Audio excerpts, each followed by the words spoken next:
Hello, ladies. I hope you are enjoying this beautiful spring weather. Let's take a peek at what we're going to learn about in 4th grade this week. Inside of your packet, you will find your lesson plan as well as your green at-home checklist. You'll find your purple math, as always, and you'll find your multiplication and division. Then you are going to find, your Chapter 13A quiz about perimeter.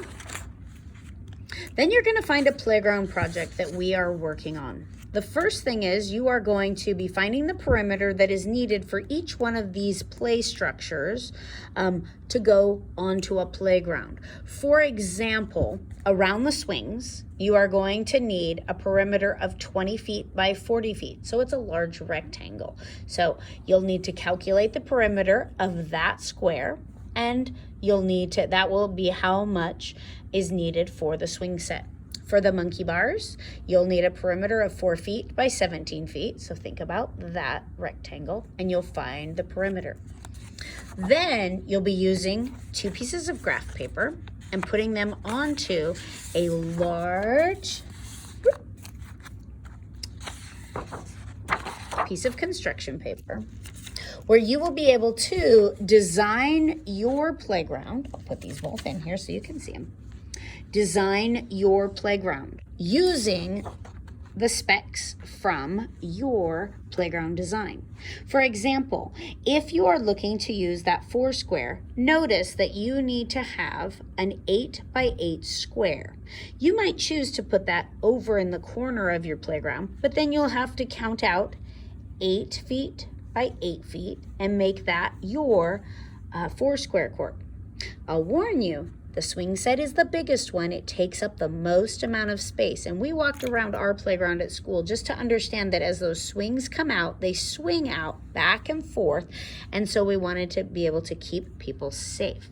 So again, you're going to find the perimeter of each play structure. Then you're going to look at designing where you would lay it out on your playground.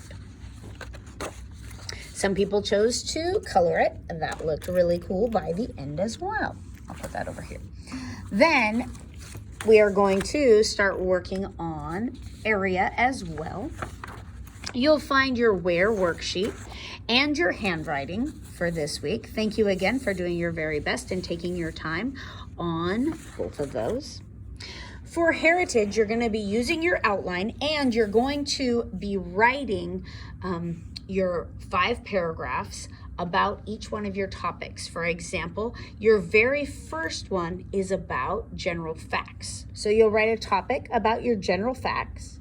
Then you'll have each one of those facts with a supporting detail that goes with it. Then, see if I can turn it, there. We will go to your next paragraph, and it is about the history of your state. Then you'll be writing different facts and supporting details using your outline about the history of your state. You'll go through each one of those as well. Next week, we'll be working on putting the introduction and the conclusion on it as well. That will be next week. We're going to continue with Charlie, and you are reading chapters 7 through 12 this week, and you'll have some new vocabulary. Then we'll be taking last week's vocabulary and this week's vocabulary, and you'll have some worksheets to be able to do. Then you'll have a quiz on that vocabulary, as well as a chapters 1 through 12 test about Charlie. Please make sure on those you don't use your book. You're going to be looking at the main characters that you are learning about in Charlie. And you're going to be looking at some of their character traits. For example, Charlie's going to be your main character. You're going to think about some of his character traits that he has and how he shows that. For example, it might be that Charlie is very kind-hearted because he sits and listens to his grandparents tell stories. Again, you'll be doing that and you'll notice that it's a packet. It's the exact same one, but you're going to be looking at all of the characters in Charlie and the Chocolate Factory. For example, you'll have Charlie and you'll have the other winners of the golden tickets.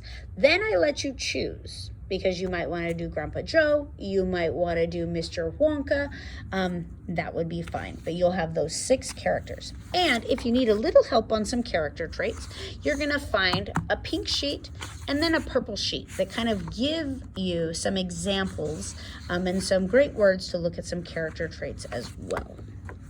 Feel free to use those, and those come in handy later for a Mother's Day and Father's Day project as well.